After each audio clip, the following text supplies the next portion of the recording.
Olá pessoal, bem-vindos à nossa Hora da Magia. Chegou o momento de falarmos sobre como utilizar a arte da transformação em nosso benefício. E nós vamos começar agora uma série sobre deusas. Esta é a novidade. Nós vamos passeando ao longo dos programas por vários panteões, conhecendo melhor deusas gregas, africanas, indianas, nórdicas, egípcias e célticas. E aí, ao longo dos programas, você vai ter oportunidade de entender melhor sobre os atributos dessas divindades, entender a mitologia delas, o arquétipo de cada divindade e como que você pode utilizar dessa energia divina a fim de fazer vários atos de magia visando melhorar a sua vida. Nós vamos começar do panteão grego e hoje eu vou falar um pouquinho para você sobre a deusa Deméter. Deméter, que é conhecida como Ceres pelos romanos. Estamos diante da deusa da agricultura, da fartura, do alimento e também da prosperidade, dos prazeres materiais. Deméter, na mitologia grega, era aquela que foi responsável por nutrir a terra, dando à terra todos os nutrientes necessários para aquilo que os homens plantassem pudesse crescer, se desenvolver bem, frutificar e depois trazer para a gente a colheita. Então estamos falando da deusa da colheita. Isso na antiguidade fazia com que essa deusa fosse extremamente reverenciada, porque era a forma como os povos na Grécia se certificavam, ao cultuá-la, de que eles seriam abençoados e o alimento não faltaria para eles. Eles teriam boas colheitas ao longo dos anos, tá? Então, essa era uma deusa de suma importância na antiguidade. O culto dela foi mais forte principalmente na zona agrícola próxima a Atenas, que era chamada de Eleusis, tá? Então Eleusis era uma cidade, próxima, relativamente próxima de Atenas, e lá as pessoas plantavam, e também reverenciavam bastante a deusa Deméter. Até hoje ainda é possível você visitar o santuário de Deméter em Eleusis, tá? A gente consegue ver as ruínas lá ainda desse templo que foi muito imponente na Grécia Antiga, tá? E o que acontecia nesse templo? Os sagrados ritos chamados de mistérios de Eleusis. Haviam os mistérios menores e os grandes mistérios. Os mistérios menores, eles faziam uma menção ao período que a filha de Deméter, Perséfone, era raptada. Então, quando ela ia até o reino do Hades, o mundo dos mortos, naquele momento as pessoas plantavam e lançavam as sementes sobre a terra. Depois, passado o tempo, tinha-se os grandes mistérios. Os grandes mistérios representavam o reencontro de Perséfone com sua mãe Deméter. E nós tínhamos ali o período da colheita e Deméter feliz, abençoando a todos com prosperidade e também com alimento. Então essas duas ocasiões foram muito importantes na Grécia Antiga. Aliás, os mistérios de Eleusis, sem sombra de dúvida, foram a religiosidade mais imponente e de maior importância na Antiguidade. Pessoas de outros países, de outras regiões, viajavam até a Grécia para poder fazer parte dessas celebrações e participar destes ritos, que era uma espécie de elo que as pessoas estabeleciam com a deusa do alimento, para que elas tivessem prosperidade ao longo do ano e não faltasse nada na vida delas. Vamos conhecer mais a fundo Deméter, mergulhando na sua mitologia. Deméter é filha dos deuses titãs Cronos e Reia.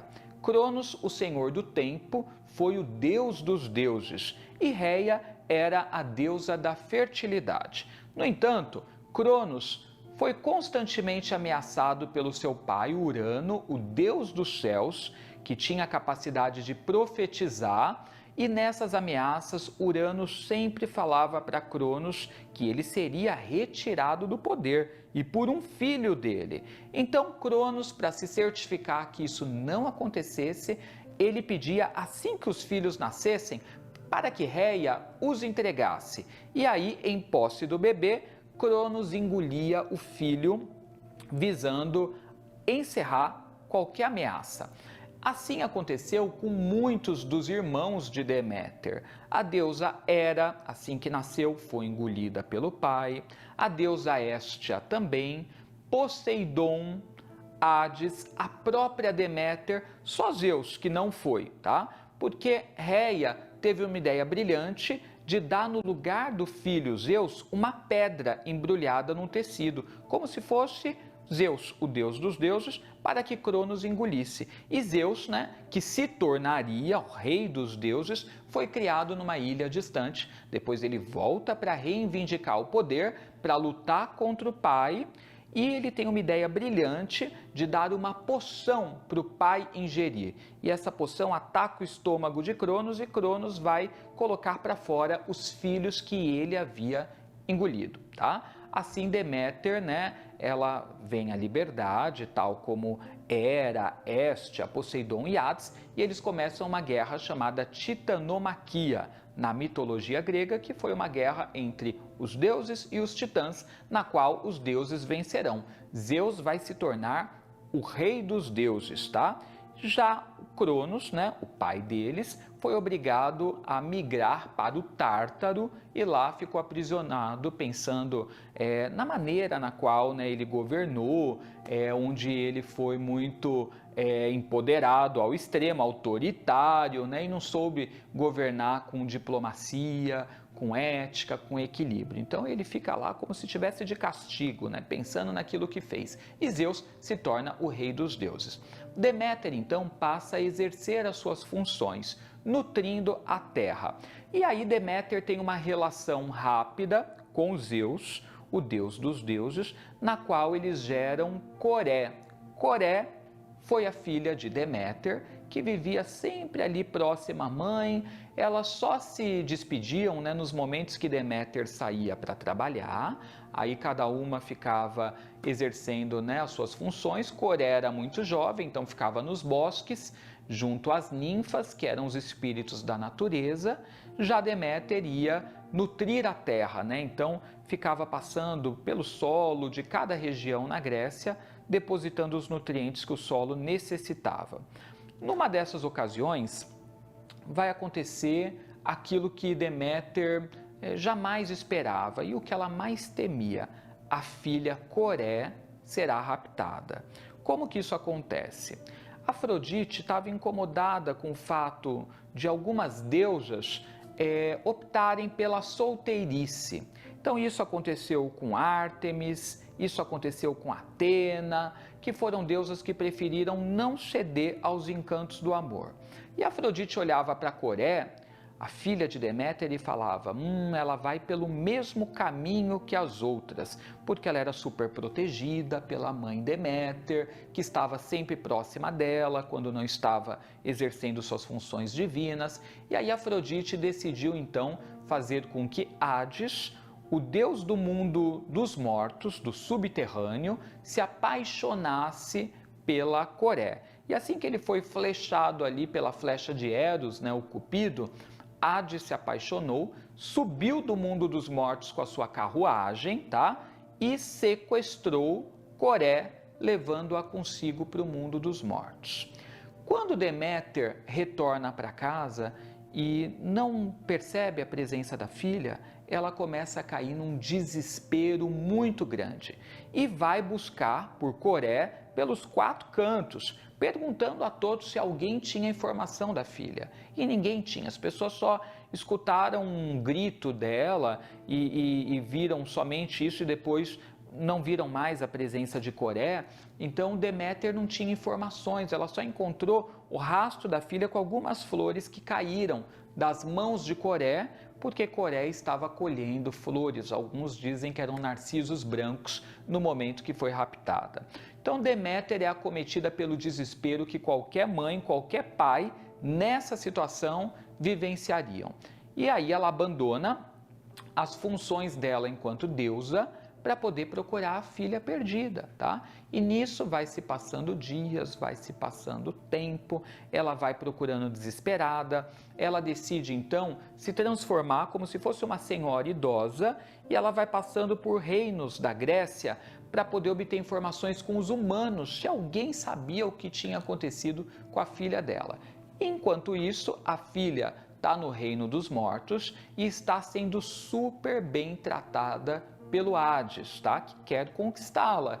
Então ela nem está temendo mais, apesar dela estar num lugar estranho, diferente, porque como ela vivia na Terra, então ela conhecia a natureza, os bosques, a energia da vida. E lá ela está tendo que lidar com tudo muito diferente, né? Com os mortos. E apesar disso, não está faltando nada para ela está sendo cortejada, está sendo bem tratada e começa ali a se sentir atraída pelo Hades, né? Que a trata super bem, inclusive. E num determinado momento, o Hades vai partir uma romã e vai oferecer esta romã a Coré.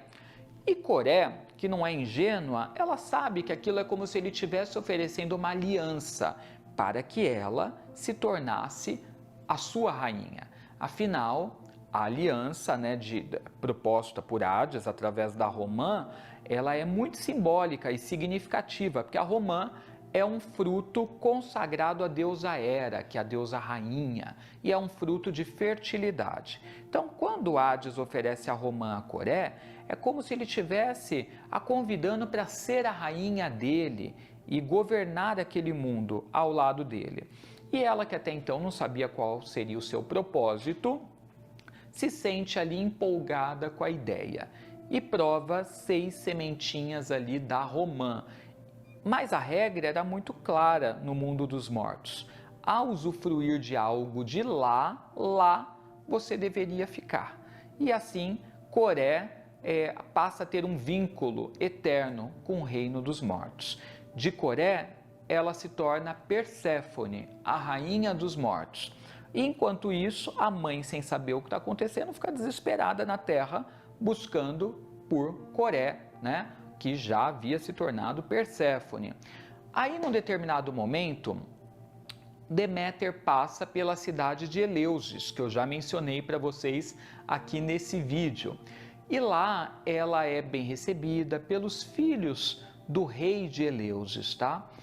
Que tratam muito bem, veem ela ali, uma pobre senhora, uma pobre coitada, com sede, estrangeira, vindo de outro local, de um lugar distante.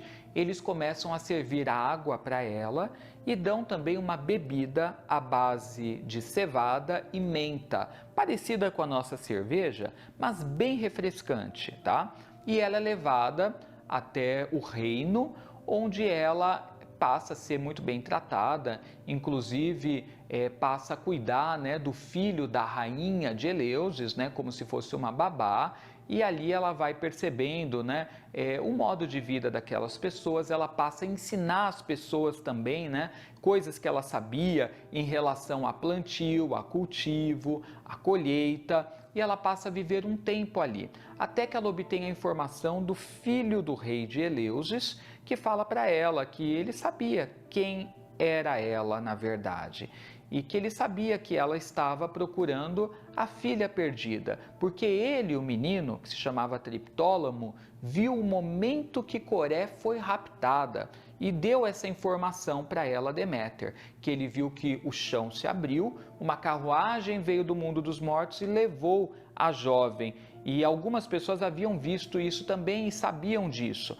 E aí ele dá então a informação que Deméter precisava para que ela pudesse buscar a filha. Deméter, então, muito feliz, ela recupera a sua verdadeira aparência, mostrando-se em todo o esplendor da sua divindade. E ela revela para todos que ela é Deméter, a senhora da agricultura. Ensina eles, né, como plantar, dá sementes de itens variados que eles nem conheciam e também ensina as mulheres a fazerem o pão, que passou a ser conhecido como presente de Deméter. E ali aquele povo instituiu um santuário em Eleusis para essa deusa e passou a cultuá-la através dos mistérios menores e maiores anualmente. Então o culto de Deméter tornou-se muito forte na cidade de Eleusis. Eu já tive a oportunidade de ir até esse local, né, até essas ruínas, e vi como a energia dali, né, muito forte. Inclusive, né, eu vi alguns raminhos de trigo, né, o trigo ele é ligado a Deméter. Eu vi entre as pedras, né, entre as ruínas, e é muito legal, porque Deméter é a senhora do alimento, então a cevada, o trigo, tudo isso é consagrado, é dedicado a ela, tá? E aí também há uma outra versão mitológica que diz que Hécate foi a deusa que ajudou Deméter a descobrir o paradeiro da filha perdida. Hécate teria ido com Deméter, pego ela pelo braço e ido com ela até Hélio, o deus Sol. E o Hélio está paradinho lá em cima, então ele vê tudo o que acontece e teria essa informação para passar a Deméter. Aí Hécate disse para o Sol: olha, se você não nos falar o que aconteceu com Coré, eu vou ficar aqui na sua frente para sempre, promovendo um eclipse eterno, porque Hécate é uma deusa ligada à lua, e ninguém nunca mais vai ver a sua luz, se você não disser o que aconteceu com Coré. E aí o Sol, temendo que Hécate fizesse isso de fato, teria revelado a identidade do raptor de Coré, tá? E aí o que acontece? Deméter vai reclamar com Zeus, o deus dos deuses, porque até Zeus sabia, o Hades não poderia ter raptado a filha deles sem o consentimento do deus dos deuses. Então Deméter sentiu-se traída e foi até Zeus e disse: se você não devolver a nossa filha, não pedir para que o Hades a liberte, eu não farei mais as minhas funções divinas. Os homens na terra estão morrendo de fome porque nada vai brotar, os animais também vão morrer. E você deixará de ser reverenciado como Deus dos deuses, justamente por deixar todos nessa condição precária. E aí Zeus não teve uma outra opção a não ser pedir ao Hades que libertasse a Coré. Só que nesse momento era tarde, porque Coré já havia se tornado Perséfone, ela já havia ingerido as sementes de Romã e agora ela teria, né, uma conexão, um vínculo com o mundo dos mortos eterno. E aí então foi-se instituído que uma fase do ano, Coré, que já era Perséfone, ficaria na terra com a mãe, e a outra fase com o consorte dela, Hades, no mundo dos mortos. Então nós temos uma deusa muito dual, né, que rege a vida e também a morte, e o processo de renascimento. É a deusa do equilíbrio entre luz e sombra. Esta é Perséfone, a rainha do reino dos mortos, tá? E Deméter, ela ficou mais tranquila quando ela soube que a filha, além de estar sendo bem tratada, também teria a oportunidade de ficar uma fase do ano com ela e a outra fase no reino dos mortos, tá? Então, voltando à deusa Deméter, nós temos um arquétipo do empoderamento feminino, porque ela não se acomodou diante do que havia acontecido, não aceitou de perder a filha, né, e tentou mover céus e terra para conseguir recuperá-la. Deméter, então, chantageia o próprio Zeus, né, mostrando o quanto o rei dos deuses também era dependente dela. Se ele não devolvesse a filha dela, não a ajudasse, ela deixaria todo mundo morrer de fome. E quando ela faz isso, Zeus é obrigado a intervir. Então Deméter é uma divindade ligada ao empoderamento, tem um poder feminino, né, incrível, tá? De geração, porque é ela que dá os nutrientes que a terra precisa para gerar, para que haja colheita. Então é a deusa também do alimento, representando as matriarcas que cuidam dos filhos, porque Deméter ela cuida da filha com unhas e dentes. Mas como toda mulher, né, como muitas mulheres, ela tem de sair para trabalhar também, para exercer suas funções, e aí ela é obrigada a equilibrar, né, as tarefas com os deveres também enquanto mãe, como muitas mulheres o fazem. Então, mulheres que trabalham fora e que têm de cuidar também da casa e da família, podem reverenciar Deméter acendendo uma velinha para ela, pedindo para que ela dê a força que elas precisam para dar conta de todas as atividades. Deméter é aquela também que as mães podem pedir nas suas orações pela proteção dos seus respectivos filhos contra todos os perigos da vida, porque Deméter entende as preocupações que as mães têm justamente por ela ter passado por isso, tá? Como você pode cultuar a deusa? No passado, Deméter era conhecida como a Verde, justamente pela sua relação com a colheita, com a terra, com tudo que brota na terra, com o verdejante. Então, vela na cor verde é a mais adequada para a gente acender para esta deusa. Você pode adquirir uma estátua também, tem várias estatuetas da deusa Deméter que a gente encontra por aí, e fazer um altar para a deusa se você quiser reverenciá-la na sua casa, para que não falte o alimento. A cozinha é o lugar mais apropriado, tá? Você pode também fazer uma prática bem comum, sabe aquela da garrafa com vários grãos, onde você põe uma camada de arroz, outra camada de feijão, outra camada de canjica, outra camada de milho, e você vai colocando vários itens em camadas dentro de uma garrafa para atrair a abundância para sua casa? Pois é, fica muito bonito, né? A garrafa de grãos. E você pode fazer uma, consagrar a deusa Deméter e deixar na sua cozinha também, com o intuito de que a abundância esteja sempre presente na sua vida, tá? Então, sempre cultuemos Deméter para a gente pedir para a deusa por abundância, prosperidade, fertilidade, empoderamento, e até você que quer se tornar mãe também, tá? Porque como Deméter é uma matriarca, ela pode ajudá-la concedendo a bênção, tá? Que você precisa para poder vivenciar a maternidade. E pessoas que se tornaram mães, mas não conseguem desenvolver esse lado maternal, também podem recorrer a Deméter, que é a deusa que tem essa coisa da maternidade muito forte e pode ajudá-las, tá? É uma divindade muito presente para aqueles que a reverenciam, ainda hoje muito cultuada, tá? No templo de Wicca, que fica na Vila Mariana, nós temos um altar bem grande para a deusa Deméter e ela é reverenciada praticamente o ano todo por lá. Você também pode fazer arranjos com ramos de trigo e pôr na sua casa ou próximo ao altar de Deméter ou em algum local, como se fosse mesmo de decoração, mas dedicando à deusa, para que ela não deixe o alimento faltar no seu lar, tá? Então, é uma divindade muito sagrada e muito bonita de ser reverenciada, porque tem a ver com o alimento, para que não nos falte nada. Inclusive, você que tem habilidade com culinária, pode fazer pães também, dedicando a Deméter, com o intuito, né, de que a abundância esteja presente na vida de todos aqueles que se alimentarem daquele pão. E até você pode cortar um pedaço, coloque ali para a deusa Deméter e o restante você compartilha com os seus, tá? E depois você pode jogar fora o pedacinho que ficou ali no altar, não tem problema algum, tá?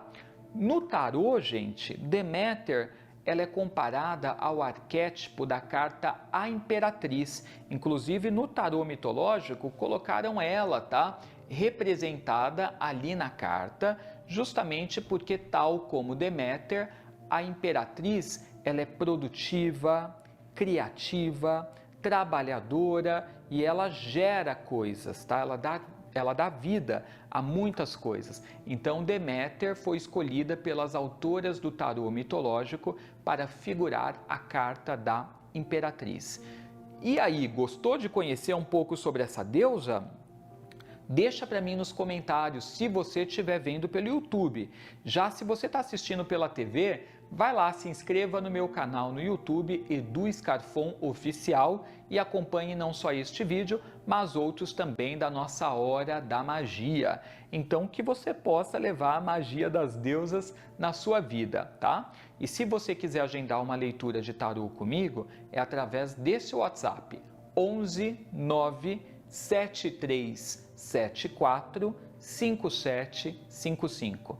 Também te convido a me seguir no Instagram, @eduscarfon. Siga lá porque tem altas dicas que eu posto diariamente e nos stories também, tá?